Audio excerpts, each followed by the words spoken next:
Akasbani Imphal Ngangbam Nganthoi na pau pajari.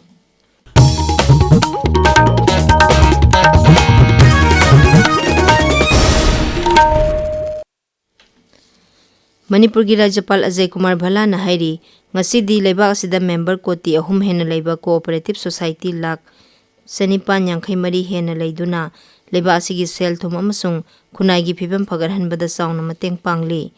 Rajapal na International Year of Cooperative 2025 gi Rajya Thaki mifam ngasi City Convention Center Imphal da hawdokhi. Rajapal na hai haukiba sahi mari rom asida sarkar na su cooperative ihauda henba mityang changlakli. Haukiba sahi mari asida cooperation mantraloina singthaningai oiba thaurang humpu hena lokhatle. Manipur, the cooperative model holds immense promise. Our state is rich in natural resources, cultural resilience, and human talent. By empowering youth and women through cooperative entrepreneurship, we can unlock new avenues of growth, sectors such as dairy development under White Revolution 2.0, organic and natural farming, horticulture, and community-based enterprises offer tremendous possibilities. Cooperatives can serve as platforms for training, market access, and value addition, thereby generating sustainable livelihoods across districts. Mifam asi Nabard Manipur Regional Office Imphal na Manipur Sarkar gi Registrar of Cooperative Societies, Institute of Cooperative Management, Manipur State Cooperative Bank Limited amasung makok thongba Cooperative Society kyaga khosamnana sinbani. Ahanba Nagaland Cooperative Conclave 2025 asidagi Kohima da haukhre.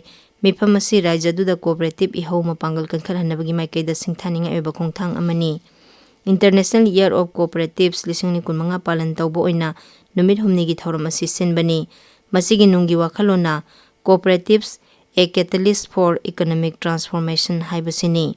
Haudokpagi thauramduda Nagaland gi Cooperation Mantri Jacob Jimomina Cooperative ki thabak thawong asi makhal makha yamhanduna mahusadagi chanarakpa lamsingdagi hendokna tourism yauna hiram kayada fangliba khudongchabasing puthoknaba taksinki. Pradhan Mantri Viksit Bharat Rozgar Yojana gi matangda khanani-naba mifam amang asi Imphal gi singmairongda pangthokre. Thauramduda Bharat Sarkar gi Labor amasung Employment Mantraloy gi Director General Statistics P. Sangit Kumar amasung atai saknaiba kaya saruk yakhi. Thauramduda PMVBRY gi matangda atenba video ama yauna atopa informative video singsu utkhi. Tungda thabak piriba miyoi sing amasung thabak tawriba miyoi singi khanani-naba mifam amasu pangthokhi. Enforcement Directorate nangasi Delhi amasung National Capital Region da Alphala Group ka mari lenaba mafam kunmanga da thi humbagi thabak sathakre. Thiba humbagi operation adu sel lana sizinaba sel company sing accommodation sizinaba amasung naron da sel thaidokpagi haujik thijiliba adugi saruk ama oina sathakibani. Agency asina hai group asigi sel company mapanda thi humbagi thabak sathabani. Company sing adu leifam ama khakta da register tawbani. Alphala Trust amasung mari lenaba singna lawriba thaudang agency asina thijili. Climate change na haujiki matam asida ising phangba phangdabagi khongchata kaiba pire hairaduna mipum khuding mangna ising phangnaba amasung awatpa lehendanaba punna honaminagadabani haina Rashtrapati Draupadi Murmu na hairi. New Delhi da ngasi taruk suba National Water Awards 2025 amasung ahanba Jal Sanchay Jan Bhagidari Award yenthokpagi tharamda Rashtrapati na hai leba asigi mising yam leba asiga yengnabada ising phangnabagi lambi asi khara watli aduna hai singna ising sizinabagi tangai fadaba lei ising yaudrabadi mi hingba ngamde haraduna ising yoksinduna thamnaba honariba sing adugi damak Rashtrapati na mana phanglaba sing buthagatki. Pradhan Mantri Narendra Modi hayang Andhra Pradesh amasung Tamil Nadu da satkadauri.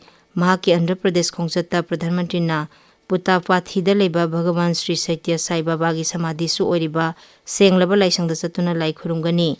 Sri Modi na Bhagavan Saitya Sai Baba gi samasuba mapok kumon thawamda su saruk yagani amasung mahaki punsi pautak amasung mangna thambiramba pumnamakpo ikai khumnaba oina ningsing sel mayek ama amasung stamp phonggani. Tharamduda tinba miyamdasu wangangani. Tungda Sri Modi na Tamil Nadu gi Coimbatore da chatuna South India Natural Farming mifam hawdokani.